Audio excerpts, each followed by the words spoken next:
that works.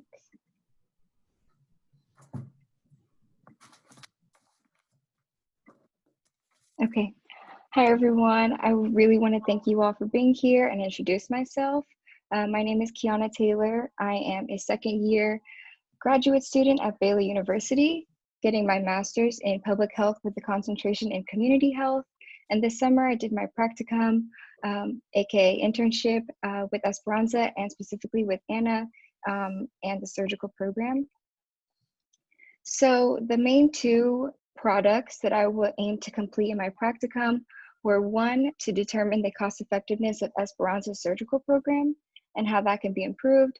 And the second one was to create a chart or heat map that kind of shows where chances of financial ruin from receiving surgery are greatest in the different countries in the Americas. So I'm actually going to start with the second product because that one is a little bit simpler and just walk you through what I did there. So to kind of look at surgical systems and their financing in the Americas, I accessed the Harvard Global Surgery Insights webpage. And this website has surgical data on every single country. They have information regarding morbidity, mortality, financing, surgical capacity, things like that. So I collected data from that website for all the countries in North America, including Central America and South America.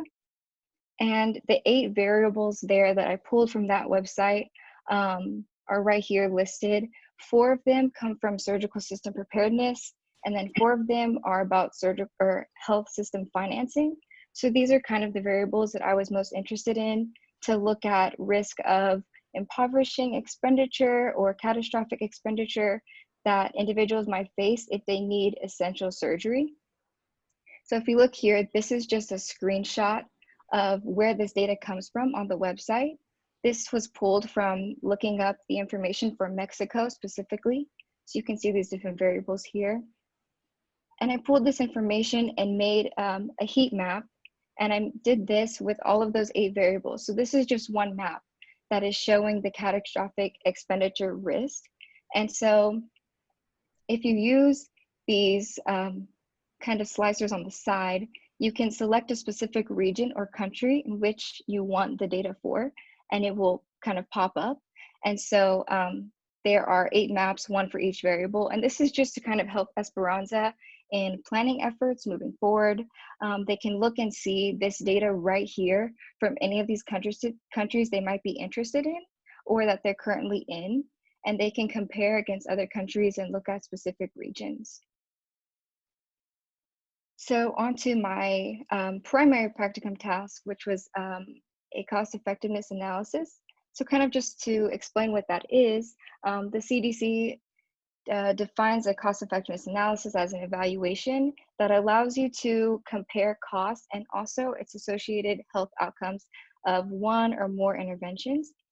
And so it's really helpful in making decisions when deciding what intervention might be best and how you can impact health for the lowest possible cost. And so to kind of do this for the surgical program, I had to initially kind of set some foundations, some theoretical bases. And so the analytic perspective is basically from what perspective are the costs going to be coming from? And in this situation, those are the providers. So the costs in this intervention are going to be due to a couple different people. One, to Esperança, what Esperança puts into the intervention, and then also what the providers put in. And this is the US surgical team that travels internationally and the local surgical teams as well. I had to specifically define the intervention. And so due to data constraints, I was really able to hone in the analysis on Nicaragua specifically and the surgical trips just to that one country. And the period that this intervention spanned was 2016 to 2020. And this is the years in which I had data to do this analysis. And the horizon of the analysis is basically how long the health outcomes of this intervention will be followed. So I followed the health effects of each patient for the remaining years of their life when I calculated the health effects, which you'll see later. And the counterfactual is what I compared this current intervention against. So I really was only able to compare the surgical program against the null, or basically assuming that this intervention doesn't happen. So I compared it against if patients weren't able to receive any surgical care. So when I first started, I had to look at all of the surgical data in Nicaragua for these years. And so when you look at this table, you see every single trip that was taken during these years and their team name and what specialty they were. And so this is how I kind of decided what surgical trips would be included in the analysis. And so as you see, there's a lot of surgery trips on this list.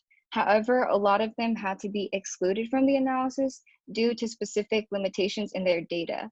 So as you see here, the exclusion reasons were often, some trips were local missions, they weren't international. Some only did consultations and didn't actually provide any surgeries. And the biggest limitation I came upon was that a lot of these trips were combined. So you would see trips that had multiple specialties in one, and in those instances, their cost data were often lumped together into one sum. And so I needed to be able to separate the costs specific to the specialty. And in those instances, I couldn't do that, so they were excluded. So after doing all of this, I came upon 15 surgical trips that were included in the analysis. 5 of them were general surgery, 2 of them were pediatrics, 5 of them were gynecological trips, and then 3 of them were orthopedics.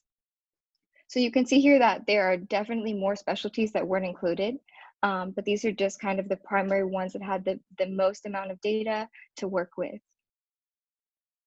So first I had to estimate the cost of the intervention. And so for each surgical trip that was included, I went and found the trip reports. And trip reports usually included all of this information here, all of these different costs to each individual or each entity that was responsible for them. So for Esperança, we have our fixed capital and labor costs and our variable costs. And for Esperança, a lot of the costs were usually overhead or administration, or also some other personnel that were necessary. And then also just a lot of funds to the local team, as in lodging or meals, supplies, things like that. And then the cost of the providers were usually in terms of their services or their labor. So most of those costs were the in-kind value for the US surgical team and the local team. And then the US team also covers their lodging and meals. So I had to discount these costs, and discounting basically converts future costs into a present value. And this operates off the premise that individuals are more willing to pay for goods now, and basically that the same cost now is viewed as more expensive than to pay for it in the future. So the recommended discounting rate is 3%. So I used this formula to discount the costs that occurred every single year. And then next, I had to estimate the health effects. So I did this using disability adjusted life years, or DALYS. And so DALYS are a measure to assess the specific burden of a disease on an individual. And one DALY is basically equivalent to 1 year of lost life of full health. So if you look at this image here, you can see that DALYS incorporates YLDs, which stands for years lived with disability, and YLLs, which stand for years of life lost. And so these together come up with this measure. But for this analysis, I only focused on years lived with disability. And that's because, at least what I saw in the data, we didn't have any surgeries that resulted in death or lost life. So therefore, we didn't have any values there. We just had disability. So to calculate years lived with disability, these are all of the different components that go into this equation. And so first, the incidence is this value I, and for this case, the incidence was always 1 because I summed these DALYs per individual patient. And then I applied a disability weight, which is a value to kind of describe the burden of a particular health condition. And so disability weights are on a scale from 0 to 1, with 1 being death and 0 being full health. And so I acquired disability weights from the Lancet's Global Burden of Disease study, which for the past 30 years has provided disability weights for all types of conditions. And when the disability weight was not able to be found from that source, I did more research and looked at other published literature that might have provided an estimate for a disability weight for those conditions. And also the second equation that you see here is to account for patients that experienced more than one procedure. So a lot of patients got multiple procedures done, and in that instance, experienced different health conditions. So I used this equation to come up with a combined disability weight for those that had more than one procedure. Next, L in the equation is the age-specific life expectancy. And this was acquired from the World Health Organization's tool that provides specific information per country. So they have Nicaragua's age-specific life expectancy for males and females in 2016. And that was the most recent year that data was available. So for every single person, male or female, their age, I collected their life expectancy. And then the discount rate, R, that variable, is the exact same when discounting the costs. So you have to discount costs and effects in the same way. So I used that 3% discount rate for this equation as well. So I wanted to do a little example so you guys could see how this was. Okay, so I'm just going to read this example. The patient received care during a general surgery mission trip. The patient was a 44-year-old female who received a laparoscopic cholecystectomy, and this health condition for this procedure is basically a moderate symptomatic episode of a gallbladder or biliary disease. It's a moderate abdominopelvic problem in which the patient likely has pain in their belly, feels nauseous, and has difficulty with daily activities. So for this, the associated disability weight is 0.114, as per the Global Burden of Disease study in 2017. And their age-specific life expectancy is 41.4. So all of this is plugged into this equation, and we get that from this one surgery, 2.7 DALYS were averted. And so this was calculated for every single patient and some within the specific trip specialties. And so results, just some basic trip details. So we see that the average trip length was 7.6 days, and the average patient age was 38.04 years. And we were able to look at 563 different procedures over these 4 specialties from 2016 to 2020. And then as you see in the breakdown of male to female, there was significantly more females included in this as patients, but I think that is mainly due to the gynecological specialty being included here, which all of those were females. So then to look at our results, the results of this analysis are posed in a cost effectiveness ratio. And this ratio is the estimated cost divided by the number of DALYs averted. So this gives us the ratio of cost per DALY. So this means that, for example, for pediatric surgical trips, $1,492.27 was the cost to avert one DALY. And so then we can get kind of what that means in terms of if a trip was cost effective. And so according to the World Health Organization, their recommendations for this type of analysis, they state that a cost effectiveness ratio that is less than the country's GDP per capita is considered highly cost effective. And so these 2 trips are less than the current GDP per capita in Nicaragua, which is $2,107.67.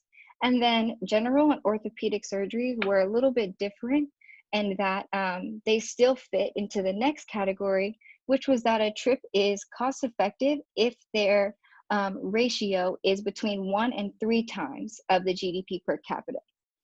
So they still fit in this range. So next I conducted what's called a sensitivity analysis. And this is to kind of test different scenarios and see what happens in the results if you change some of your primary assumptions. So to do this, I changed the discount rate to look at what the effects would be on the result. And so I first did a 0 discount rate, which is basically the flat costs and effects as they were, not including that 3%. And of course, it showed that the trips were still mainly highly cost effective, with orthopedics being the least effective. And then I did a 6% discount rate. And I think that this one is very crucial to look at, because according to the literature, a 6% discount rate is more fitting for a lot of lower middle income countries. So this 6% discount rate might actually be the best case to look at for a country like Nicaragua. So when we see here, the first 3 surgical trip types were cost effective, except for orthopedic surgery, which with this discount rate is considered not cost effective. You can see that this cost effectiveness ratio value is pretty high. So what are the limitations of this analysis? So a lot of my limitations came from data constraints. So the sample size, I really only had 15 trips to work with, and there was also variations in the number of trips per specialty. So for some specialties, there were 5 trips, and then the lowest being only 2 trips. And then the implementation period was only these 5 years. And the World Health Organization really suggests doing an analysis over the course of at least 10 years to really get a good look at evaluating the costs and the effects. Also, this analysis was only done from the provider perspective, and it's also recommended that these analyses are actually done from the societal perspective. And this means that it would take into account the costs also from the patients themselves and their caregivers, and other aspects of society, including even the healthcare system as a whole. And so with this analysis, I only had cost data to look at, the specific providers, but having more data about where patients are coming from, or where they live, could help me figure, include, potential transportation costs for patients, lodging and meals, and their time off of work that they have to take to go get surgery. Additionally, there may have been a lot of subjectivity in, me evaluating the health effects, because to do this, I had to look at trip data, and a lot of it, or most of it, is all in Spanish. So I myself had to translate, and I don't know Spanish, so I had to use Google Translate. And it's also medical terminology. And so using Google Translate on medical terminology may not have given me the correct translations. And also the data is only presented in terms of the procedures that was done. So the surgeons themselves just kind of put whatever procedures they did, but not necessarily the particular health condition diagnosis. And so this is an issue when looking at pretty general surgeries, because there could be any number of conditions that cause that patient to get that particular procedure. So I had to myself do research and just come to a consensus on what the probable health condition was that the patient had. And this was an issue when selecting disability weights. And also because a lot of the surgeries were very specific, and there are only so many disability weights that currently exist. So looking at all types of different literature and global burden of disease studies, I had to, in some cases, make an estimate about what the closest even disability weight could be. So having better data, and then with time, as more disability weights become available, can help with that limitation. And lastly, I think the most important limitation to consider here is that I conducted what's called an average cost effectiveness ratio. And so this just gives us, the cost per health effect of the specific intervention. However, what I would have ideally conducted is called an incremental cost effectiveness ratio, which stands for ICER. And so what this does is it compares interventions directly. So you take the difference in the cost divided by the difference in the health effects. And so in this case, I would have, if I had more data, I would be able to compare the surgical trips directly to another intervention.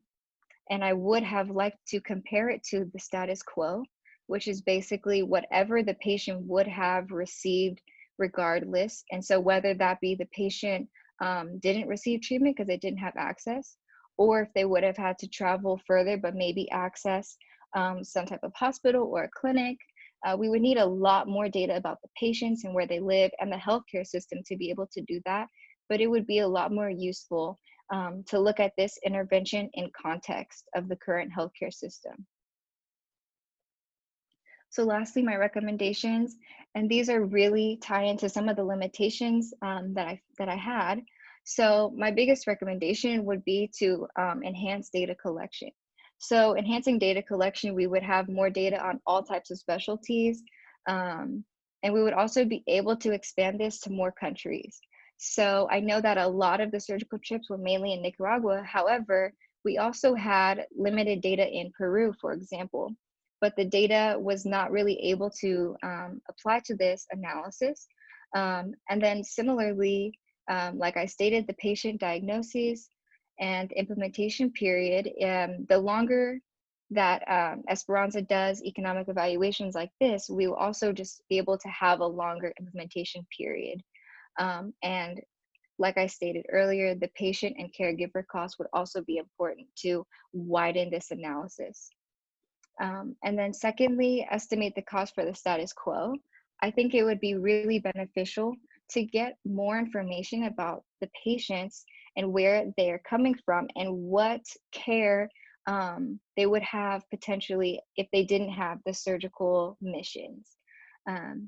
Just to learn more about the healthcare system there for the patients. And lastly, I think it would be beneficial to also conduct a cost-benefit analysis. And so I was able to do this cost-effectiveness analysis, but I think that a cost benefit would also allow you to transform the benefit into dollars or monetary amount. So with additional calculations, somebody could turn the DALYS that I calculated into a monetary benefit. And this would be beneficial because then if it's in terms of dollars, you can compare across intervention types. So for this, we could only compare this intervention to health interventions. But if a cost benefit is done, the surgical program could be compared against any of Esperança's other programs, whether that's capacity building or primary care brigades, anything like that. So my conclusions, the surgical program in Nicaragua from 2016 to 2020 was found to be cost effective.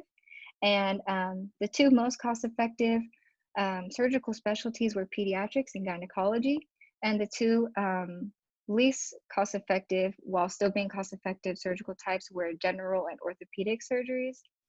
And then my recommendations for Esperança are to improve data collection, conduct an incremental cost-effectiveness ratio, and then also conduct a cost-benefit analysis.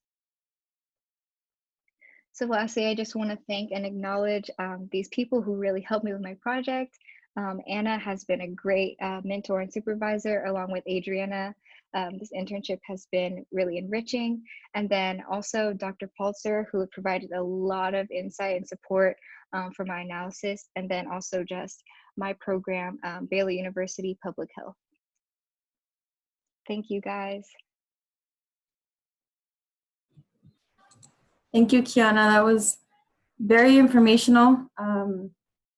Thank you for everyone for sticking with it because it was pretty public health heavy. Is it okay to open up for questions? Does anyone have questions?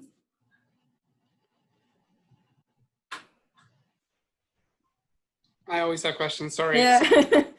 First of all, I just want to say that's an excellent example of a great health applied research project. Like, it's tangible and it can inform what we're going to do. So first off, excellent job.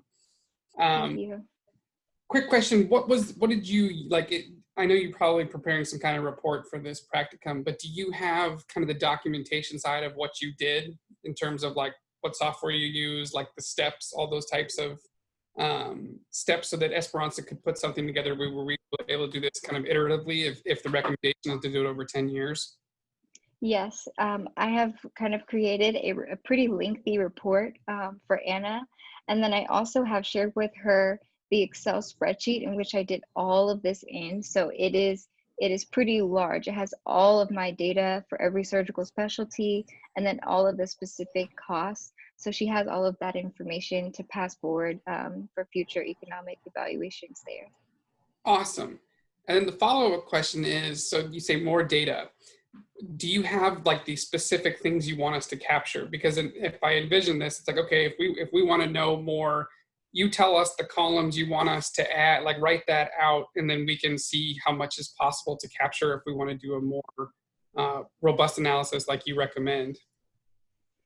For sure, yes. So I have included this in the report, but just so I can state here the more specifics for the patient data, one thing I think is really important to include would be the diagnosis that the physician actually states for them, because it's just currently listed as procedure. So if they were to state, right now it's name, age, sex, and then health condition, and then potentially maybe then they say procedure, some of that. And then also I think really focusing on the cost data, because in some of the TRIP reports, they provide a really detailed breakdown of the costs. As you saw on the slide where I have all of it broken down. And then for some TRIP reports, the costs are kind of lumped together, as in saying just all of it is either materials or supplies. And then even for some TRIPs, the in-kind value is lumped together as well. And so we're not able to divide what is in-kind in terms of labor or what is in-kind in terms of supplies and materials. So I think really adhering, I think that the current layout for the data is already very comprehensive.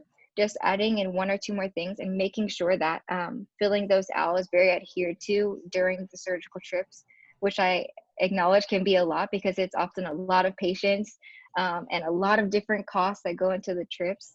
But really focusing on the importance of that data, I think, is key. Great, thank you. Thank you.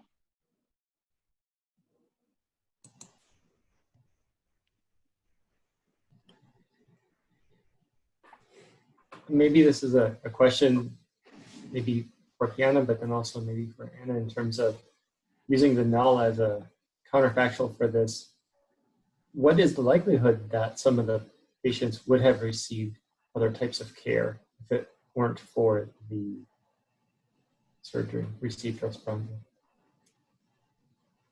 I would feel comfortable saying that a majority of the patients we see would not receive care if it weren't for the free surgery that we offer.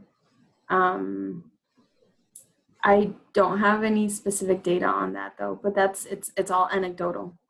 But that data is probably out there too. Like you could go to the WHO's health report for each country and you have an idea of how many unmet surgical needs there are. So I mean, the exact person you might not know, but you could know in general about what is or isn't being conducted.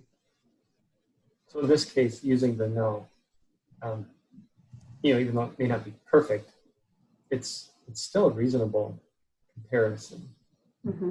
Yeah, I think that's important to pull out that many of the patients probably wouldn't have received anything if they wouldn't have even known what the issue was in many cases. Right?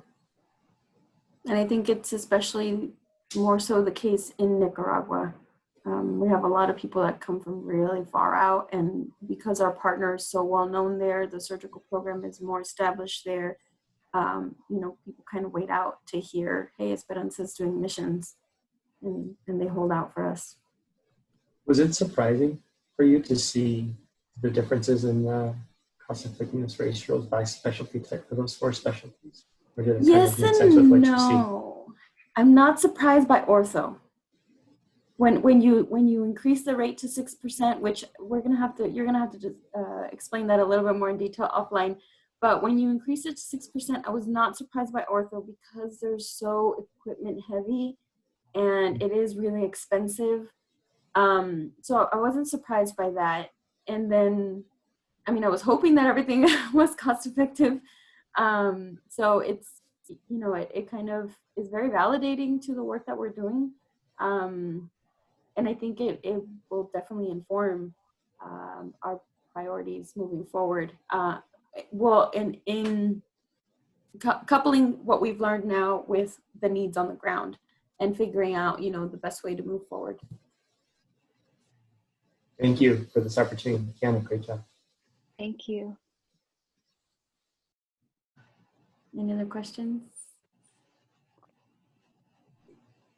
When you were doing your desk research, did you also see stuff about like, okay, you know, you compare it to the GDP in the country, but I'm also curious, like, where does Esperança rank? Like the surgery itself is cost effective, but if you're thinking about how do we tell our funders and our partners about our impact, do you see anything about where we might rank if you know, put all those specialties together, how we're doing? So I wasn't able to really compare Esperanza's surgical program against others, but one thing that is pretty established in the literature that I found when researching is that oftentimes short-term surgical missions and short-term surgical interventions are not really deemed as cost-effective because of the fact that they're so short-term and there are so many costs associated in that usually the current healthcare system is just much more cost effective.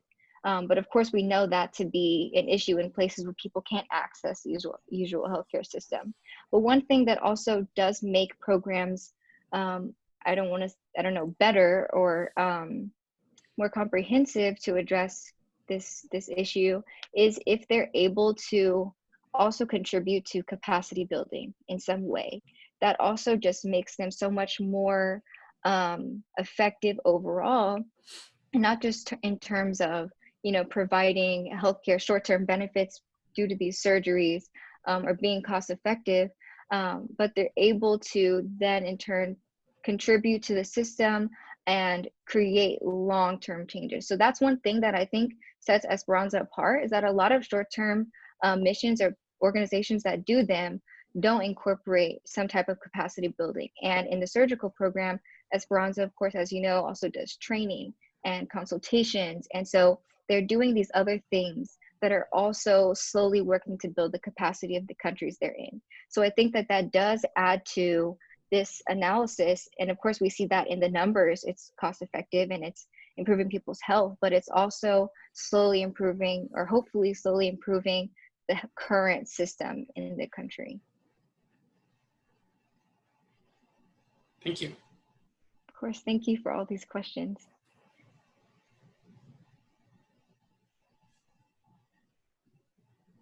Anything else? No?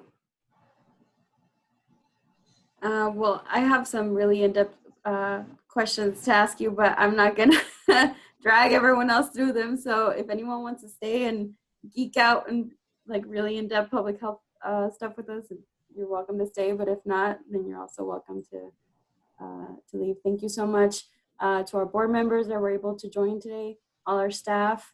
I really appreciate you coming out here to support our interns and our internship program. Thank you. Great job. Thank you so much.